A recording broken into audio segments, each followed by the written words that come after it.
Hello and welcome to a brand new episode of The Road Less Taken, our weekly video series where we explore the journeys of people who've made non-conventional career choices and excelled at them.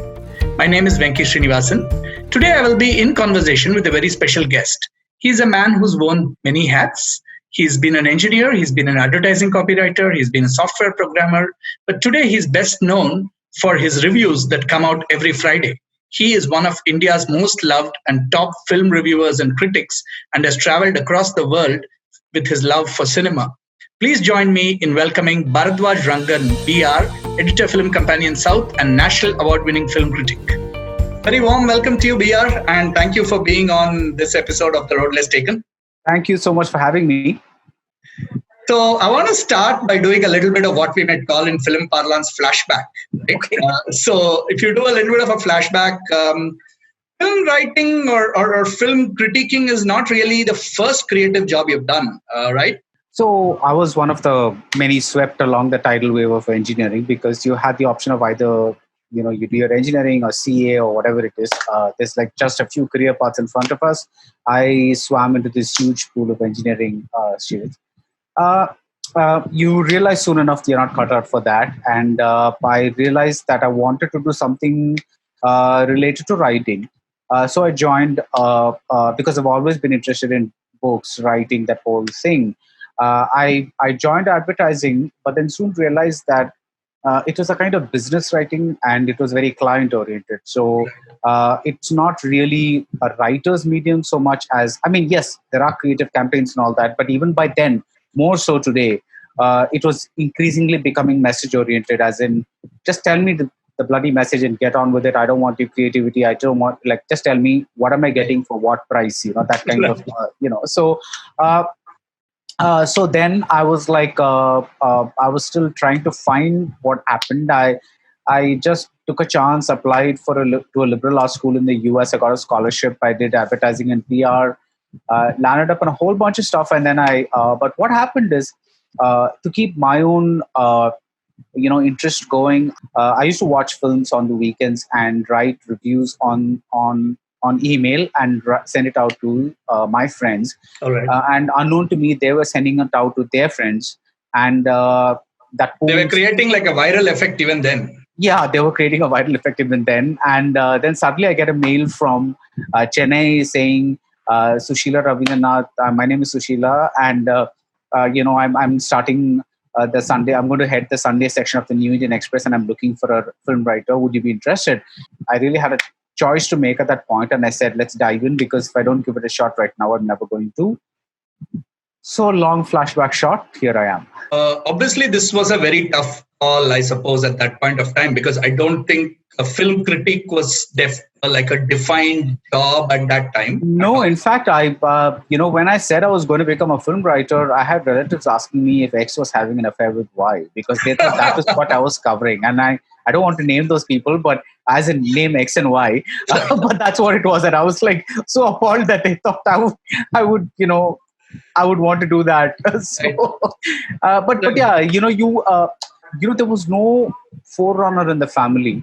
Right. Typically, any job becomes acceptable when anybody in your family or in your circles is doing it. Right. And when there's nobody doing that, it becomes a suspect. It becomes a suspicious thing, because it's like, okay, what is this about? I don't know anybody who's doing this kind of job. Does it pay? Is there security? What? That kind of stuff.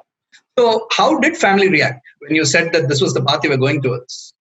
They were puzzled, I guess, which is why whenever asked me, how did it feel when I won the national award? I think it was 2006 or 7 or whatever it is.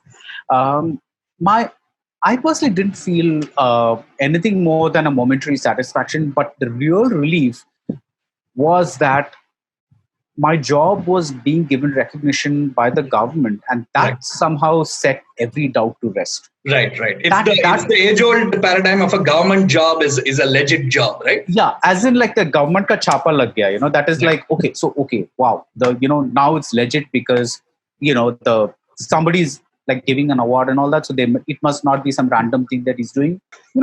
With family, they tend to worry more than there's all kinds of reactions. Like somebody can get passive aggressive, somebody can get, but I think overall the thing is concerned because nobody wants their child to fail. Right. Nobody wants their child to follow foolish dreams. And this is not me. It could be, you could be saying that I want to become a cinematographer. You could say I want to become an actor. Yeah, I want to become any potentially unsafe job. Anything that is not remunerative immediately. Anything that requires you to struggle a bit, as opposed to something where you get a degree and you immediately get a job. Placed, and your salary is going to start coming in. Yeah, so there's a safety factor there. Yeah, I think that's really where the worries came from. But otherwise, I think it's okay. Right. So how have you? How would you say you've honed your craft over the last, say, couple of decades that you've been in the space now? Have you really consciously changed anything to adapt with the times in some sense? Forgive me if I'm going to sound pretentious, because when you use phrases like hone the craft, you have to talk about craft, and so it's going to sound a little foofy and pretentious. But what I'm trying to say is that early on, when my deadlines were much more expansive, I was able to actually give thought to how I would write. Mm-hmm. Right, I would actually spend time crafting the piece. But over the years, the deadlines have shrunk so much that I literally have no time to. It's like basically bang out a first sentence and keep banging out. So the honing part, I think, I actually think I write more honestly now. I think earlier I used to write maybe in a little affected manner, because I was, whenever you try to do something deliberately, I think there's a little affectation that comes there, unless you have a really strong editor who's holding you down and saying, don't do it, do what comes naturally. Because I do what comes naturally now, I think my writing has become much better now. It's more honest, it's cleaner. It's I would also say it's less pretentious maybe.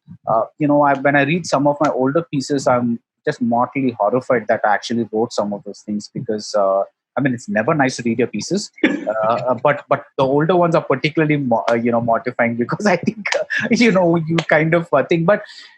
But that's been very interesting about this digital era, is that I think that's why I ask my students and everybody else to read a lot, because that's literally the only way you are doing any kind of honing.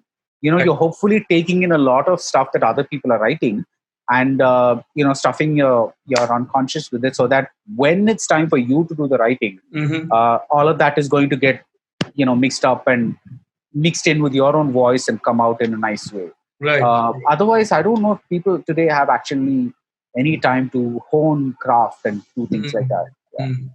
Interesting. So that kind of segues it nicely into the next question I had in mind, which is the fact that watching a movie, which used to be like a communal experience that you would share with like hundreds of people, has now become like a very intimate sort of experience, because you sit at home and you're consuming things on a streaming platform and so on. How has that whole paradigm shift, especially so in 2020, over the last 4 to 5 months? How has that changed life for people like you?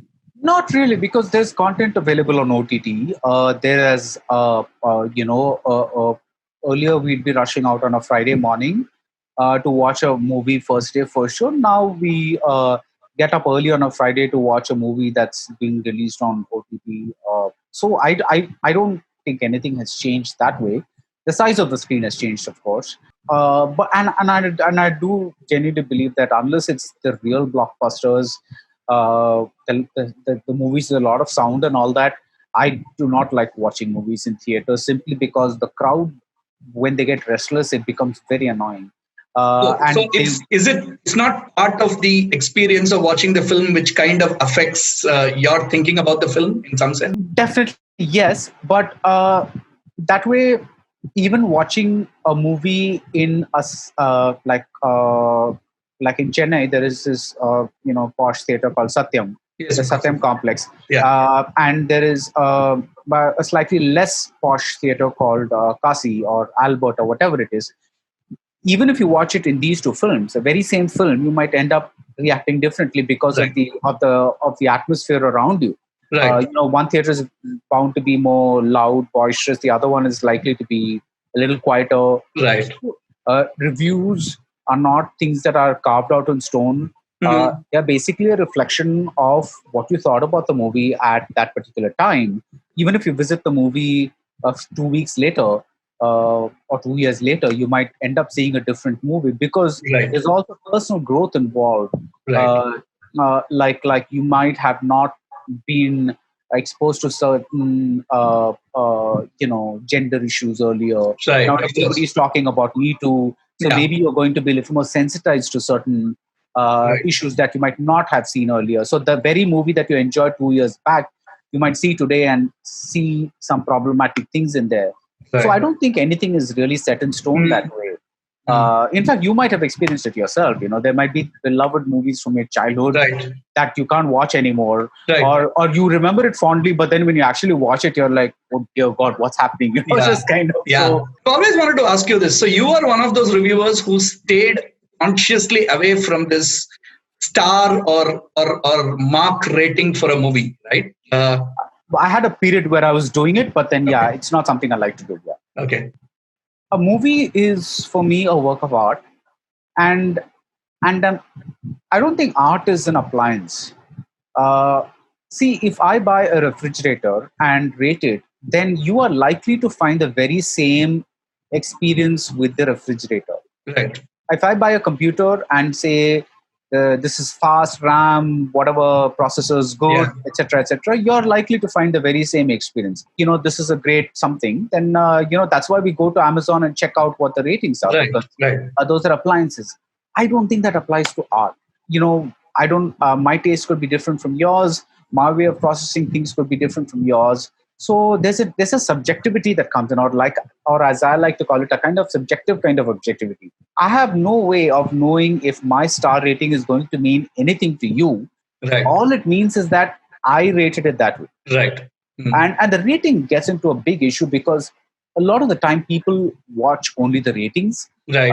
and they kind of don't even read the review, and then they start saying things like, oh, you gave that movie three Right. stars but you're giving this movie 3.5 or 4. Yeah. And it's like, Yeah, I mean, even without the ratings, like I know how it's been with you and Maniratnam movies of late, right? Whatever you seem to like, the general public opinion seems to be exactly the other way. the other way. And I'm saying I'm not a great fan of Chekache of the Vanam, and it becomes a blockbuster. So I think You're a the joke huge in fan of- I think the joke in Madras Talkies is after you write your screenplay, show it to BR. If he doesn't like it, please release it at Yeah, once. release the movie. It'll make a lot of money for sure. Yes.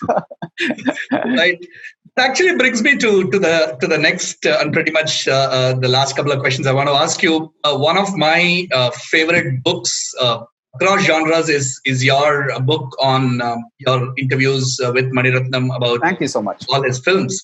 So I want to ask you, it's obviously two completely different hats, churning out a review, seeing a movie, and writing a book, right? And you've written two books right now, which are out in print, and I'm sure many more to come. How's the experience of book writing versus writing a movie review? I think every kind of writing essentially follows the same blueprint. It's like architecture, right? You lay a foundation and you build on it. Right. You on a book, you build it. You have to have a structure. So for me, the structure came from each chapter would focus on one movie, Right. and certain decisions were made. Like I would talk about acting in the Nayakan chapter, whereas maybe in Alay Paide, I would talk more about the editing. Right. So those kind of decisions come into play, like because I can't keep asking in every movie what about the acting, editing, something, Right. every aspect, because then you're going to have like a 50,000 page book. So I had to kind of decide to those kinds of decisions come into because book is about organization. Just like a novel, you have to maintain the pace of the novel without wanting to I'm sure that every character in your novel is important to you, Right. But then you consciously are going to say, these are my protagonists and these are going to be my supporting characters. Otherwise, you will never finish a novel. It will just go on and on. Right. So likewise, while writing the book, you say in the Nayakan chapter, because Kamal is there and he got a national award for that, let's focus on the acting in that, and then let the rest of the questions be around the periphery. Then, in Talapati, maybe because it's about an epic, maybe let's talk about the screenwriting around an epic and things like that. So those kind of decisions come into play. Whereas with the review, it's more like a holistic thing where you're talking about the entirety of a movie within a certain format. It just the book obviously needs more commitment, and it just means that you have to. One of the greatest pieces of advice that I got in my advertising days is, I have 2 words to make you a good writer: bum glue. Right. Right. Sit down and write. That's the only thing. You cannot, there are no magic tricks, there are no shortcuts. You sit down, bang out one sentence, bang out the next sentence, bang out the next sentence. That's the only way. All that news, waiting for inspiration to strike, like I'm just waiting for I have writer's block. Yeah. It's like, I'm sorry, sometimes genuinely, yes, you're tired and mentally, go take a nap and come back. You'll be all right. I think sometimes people mysticize these things a little too much. I've been steadily writing for about, 17, 18 years now. And, I've never really, except for, I take breaks. I take something, and the normal, whatever a normal office goer takes. Yeah, right. I do that as well. Sure. 1 day a week. For me, in my line of work, it's not necessarily always going to be a Sunday. Sure, some actor will call up and say, I'm only free on a Sunday, or you ask for an interview, so you want it on a Sunday, and I have to do that. But I'm saying that this whole, keeping yourself going, all that, it's personal. You have to do it. If it matters to you, you will do it. Right. I don't think there's any, it comes back to a question of drive and, how much do you really want to get this done, right? Yeah. And that's true of every job. It's like, it's you want to succeed in any job, you've got to have drive, you've got to have initiative, you've got to want it. Yeah. You've got to want to be relevant, right? Every year passes by, there are newer critics coming. So how do I not get relegated into the old fart category? That is, if I'm not already been relegated. But the point is that newer modes of writing are emerging. Right. People are talking about different kinds of things. So how do I stay relevant in this? Because that's always a problem when your name appears on the byline. Right. Which is like, I always tell people that one thing that you see me going to international film festivals, and you see me talking to film stars, and you seem to think that I have a very glamorous life, but it's also a treadmill. It's like you cannot get off this treadmill because you can't take a 6-month break. People come to read a BR review. So you can't, it's not like you're part of a team and somebody else can pick up the slack for a couple of weeks because you have some domestic issues or whatever it is. It's always you who's writing, and they know that. And so apart from the vacations or whatever that you consciously take, it's a never-ending cycle because the movies keep releasing, you keep writing, and there's nothing else. You just have to be organized, dedicated, which is exactly like any other job. Basically, you just have to wake up in the morning, make your schedule, daily list of things to do, work your way through it. Prioritize the major things versus. And might be a Friday when a bunch of terrible movies release, but you have no option, right? You'll have to try to entertain yourself through the writing, and also understand that you're in a profession where probably 70% of the movies that you're going to watch a year are going to be some kind of disappointment. Right. Probably 20% are going to be nice, and 10% are going to be like mind blowing. So that's part of anything, I guess. A music critic, a book critic, anything like somebody who's covering sports, for instance. It sounds exciting, but the truly exciting games that they cover would be very few. Most of them would be probably just slugfests or whatever it is. It's like they'll be kind of So I always tell my students who say they have no time. I say, but you seem to have all the time in the world to to eat and do all these other things. Right. I'm not saying that that's bad, but don't say you don't have time. Right. If you want to make the time, you can. Yeah. You can. Yeah. So you've chosen not to make the time, which is fine. It's choice. Yeah. But then don't crib because, that's a conscious choice that you made. So. Right. And so would you say it's much more of a career path today? The avenues of film writing have opened up. They have, it's been an explosion. Right. Because there's so much more, spaces to write in than when I started, which was just a bunch of publications and maybe a few blogs. And nothing was really paying very well. I had to supplement by writing all kinds of stuff.